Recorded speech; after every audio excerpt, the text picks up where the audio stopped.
বলা আছে in an election between two candidates 90% of the registered voters cast their vote and 18% of the votes polled were found invalid.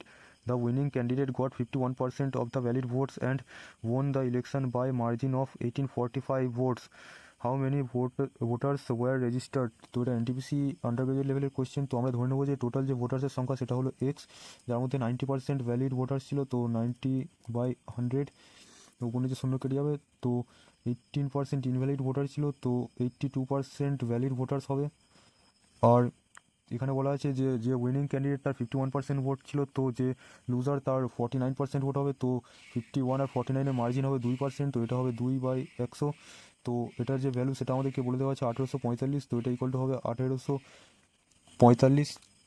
তো এখান থেকে কাটাকুটি করলে 9 দিয়ে এটা কাটলে এটা হবে 205, আর 2 দিয়ে এটা কাটলে হবে 50, 2 দিয়ে 100 এটা কাটলে হবে 41, এটা হবে 50। তো 41 5-এ হয় 205, তো এটা হবে 5। তো এটা ক্যালকুলেট করলে এক্সের ভ্যালু আমরা পেয়ে যাবো 125000, যেটা হলো আমাদের অপশান ডি, 1,25,000।